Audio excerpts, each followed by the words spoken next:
अल्हम्दुलिल्लाहि रब्बिल आलमीन वस्सलातु वस्सलामु अला सय्यिदिल अंबियाइ वल मुरसलीन अम्मा बाद फ़अऊज़ु बिल्लाहि मिनश शैतानिर रजीम बिस्मिल्लाहिर रहमानिर रहीम।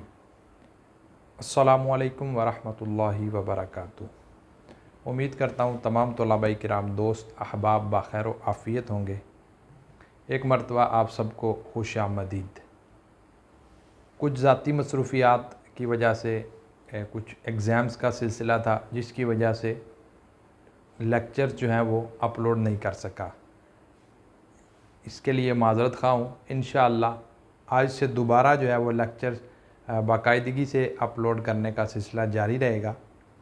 अल्लाह अज़्ज़ा व जल से दुआ है कि अमल की तौफ़ीक़ अता फ़रमाए। हम जो टॉपिक सीख रहे थे, जिस मौजू के मुताल्लिक़ गुफ्तगू कर रहे थे, वो था मुब्तदा और ख़बर के बारे में तरकीबी कवाइद। मुब्तदा और ख़बर के बारे में तरकीबी कवाइद हम सीख रहे थे। उसी से रिलेटेड आज इंशाअल्लाह अज़ीज़ कुछ कवाइद बयान किए जाएंगे। आइए चलते हैं सबक की जानिब। आपने देखा होगा कि नहव की कुतुब के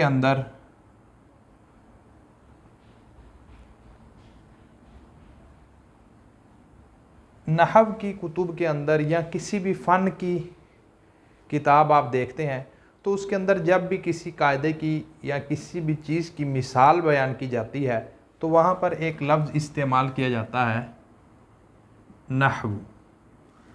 ये लफ्ज़ का फ़नून की कुतुब के अंदर बेशुमार इस्तेमाल है।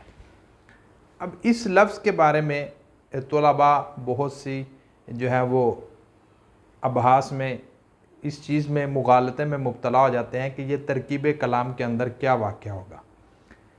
मुख्तलिफ़ एतबारात के अंदर इस पर मुख्तलिफ़ एराब पढ़ा जाता है, उस एतबार से इसकी तरकीब भी की जाती है। लेकिन आम तौर पर जो इसकी तरकीब की जाती है वो तरकीब मुब्तदा और ख़बर वाली होती है।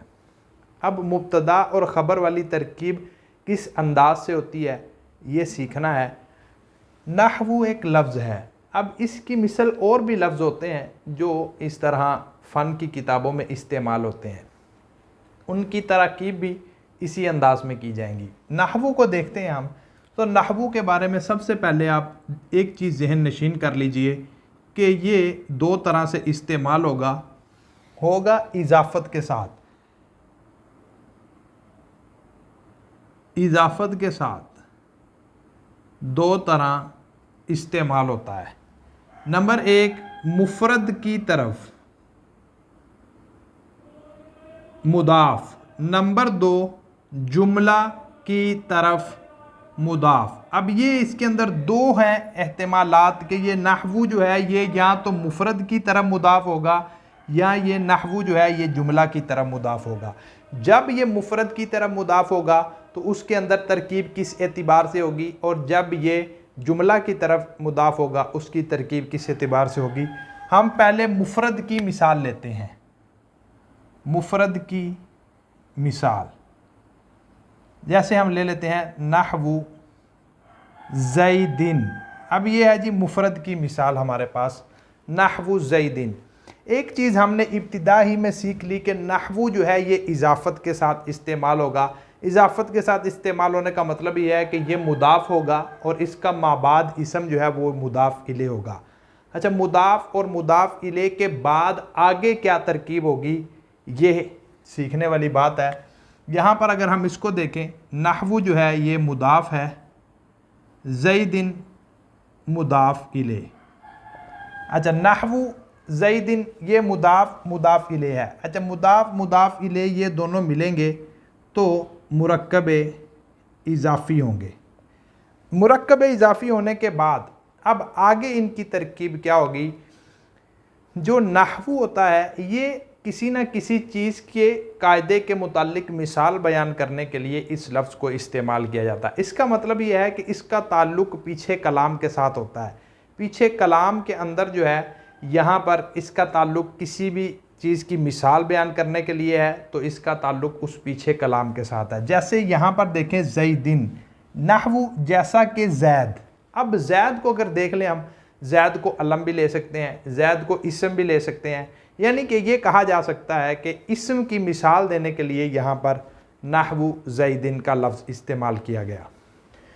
अब ये इसका मतलब यह है कि ये किसी चीज़ की मिसाल दी जा रही है, तो अब हम इसके पीछे मुब्तदा निकालेंगे महजूफ कि ये जिस चीज़ की मिसाल, यानी ये मिसाल दी जा रही है, तो इसके पीछे हम एक जो है वो मिसालहू जो है मुरक्कब जो है ये महजूफ निकालेंगे, मिसालहू। अच्छा, ये मिसाल जो है, अब इसके अंदर भी मिसाल जो है ये मुदाफ़ है, हु ज़मीर मुदाफ़ इले है, मुदाफ़ इले मिलेगा तो ये मुरक्कब इजाफ़ी होगा। अच्छा, मुदाफ़ इले मिलकर ये भी मुरक्कब इजाफ़ी होगा, लेकिन फ़र्क क्या होगा, ये मुरक्कब इजाफ़ी जो होगा ये मुब्तदा बनेगा, मुरक्कब इजाफ़ी मुब्तदा बनेगा, जो मिसालहू मुब्तदा महजूफ़ यहाँ पर निकाला जाएगा, ये मुब्तदा महजूफ़ होगा और ये मुरक्कब इजाफ़ी होकर मुब्तदा बनेगा। नहवु ज़ैदिन जो है ये मुरक्कब इजाफ़ी होकर इस मुब्तदा महजूफ़ की ख़बर बनेगा। मुब्तदा और ख़बर, ये मुब्तदा महजूफ़ है, ये इसकी ख़बर है, दोनों मिलेंगे तो जुमला इस्मिया ख़बरिया हो जाएंगे। अच्छा, यहाँ पर एक चीज़ ज़हन नशीन कर लें कि ये जो हु ज़मीर है, आप ये चीज़ जानते हैं कि ज़माइर जो है ये कभी भी मर्जे के बग़ैर नहीं होती, इनका कोई ना कोई मर्जे होता है। अब मिसालहू की हु ज़मीर का मर्जे क्या है, ये भी बात जहन में अगर नहीं आई तो आनी चाहिए। जहाँ पर भी कलाम के अंदर आप ज़मीर देखें तो उसका मर्जे ज़रूर तलाश करें, मर्जे के तलाश किए बगैर आप उस ज़मीर का दुरुस्त तर्जुमा नहीं कर सकेंगे। अच्छा, मर्जे के अंदर फिर मुताबिकत होती है, अगर ज़मीर जो है मुज़क्कर की है तो मर्जे भी मुज़क्कर ही होगा, ज़मीर मुअन्नस की है तो मर्जे भी मुअन्नस होगा, ज़मीर तस्निया की है तो मर्जे भी तस्निया होगा, ज़मीर जमा किया तो मर्जे भी जो है वो जमा होगा। अच्छा, मर्जे के अंदर चीज़ें ये आती हैं, कभी जो है ये लफ्ज़न जो है इसका मर्जे लफ्ज़ होता है, पीछे कोई कलीमा होता है जो इस ज़मीर का मर्जे होता है, और बाज़ दफ़ा कलीमा नहीं होता, माना होता है जो इस ज़मीर का मर्जे होता है। मर्जे के अंदर ज़मीर का मर्जे, अब ज़मीर का मर्जे जो है या लफ्ज़ होगा या माना होगा। अगर पीछे लफ्ज़ मौजूद है, जैसे हम अगर इसको ये देखें कि ये इस्म की मिसाल है, अगर पीछे लफ्ज़ इस्म मौजूद है, मिसालहू यानी इस्म की मिसाल, उसकी मिसाल, उससे मुराद वो इस्म है, इस्म की मिसाल। अच्छा, अगर पीछे इस्म मौजूद है तो फिर इसका मर्जे लफ्ज़ होगा, लफ्ज़ इस्म।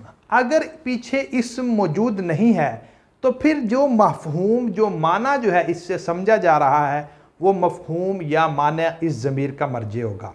ये चीज़ जो है बहुत अहम है। ज़माइर कभी भी मर्जे के बग़ैर नहीं होती, इनके मर्जे तलाश करने पड़ते हैं। जब तक मर्जे तलाश नहीं करेंगे आप दुरुस्त तर्जुमा नहीं कर सकेंगे। अब इसका अगर हम पीछे इस्म मौजूद है, लफ्ज़ इस्म, तो हम उसकी तरफ इसको लौटाते हैं। अगर लफ्ज़ इस्म मौजूद नहीं है तो फिर वो मफ़हूम जो इस मिसाल से हमें समझ में आ रहा है, वो मफ़हूम जो है इस ज़मीर का मर्जे होगा। ये था जब नहवु जो है ये मुफ़रद की तरफ मुदाफ़ हो। अब नहवु जो है अगर जुमले की तरफ मुदाफ़ होता है तो उस सूरत में तरकीब क्या होगी, उस सूरत में तरकीब, असल तरकीब यही होगी, लेकिन उसके अंदर थोड़ा सा फ़र्क आ जाएगा। जैसे हम यहाँ पे ले नहवु कतबतु बिल कलम, यहाँ पे ये मिसाल ले लेते हैं। नहवु जुमले की तरफ मुदाफ़ हो, अगर जुमले की तरफ मुदाफ़ होगा तो फिर उस सूरत में भी इसकी तरकीब, नहवु की तरकीब जो है वो मुब्तदा और ख़बर वाली ही होगी। इसके पीछे मुब्तदा महजूफ़ निकाला जाएगा, लेकिन आगे वाली तरकीब जो है उसके अंदर फ़र्क आ जाएगा। नहवु जो है ये आपने देख लिया कि ये मुदाफ़ होकर इस्तेमाल होता है, मुदाफ़ है तो इसका माबाद मुदाफ़ इलैह होगा। कतबतु के अंदर आप देखें फ़ेल है प्लस तू ज़मीर इसका फ़ाइल है, फ़ेल प्लस फ़ाइल है। अब बा हरफ़े जर है और कलम जो है ये मजरूर है, जार मजरूर मिलेंगे तो कतबतु फ़ेल यानी इसके मुताल्लिक हो जाएंगे। अब ये फ़ेल प्लस फ़ाइल, फ़ेल प्लस ज़र्फ़, यानी ये मिलकर जो है जुमला होंगे, जुमला फेलिया बनेंगे, ये तीनों मिलेंगे तो जुमला फेलिया। जुमला फेलिया होकर अब ये मुदाफ का मुदाफ इले वाक़या होंगे।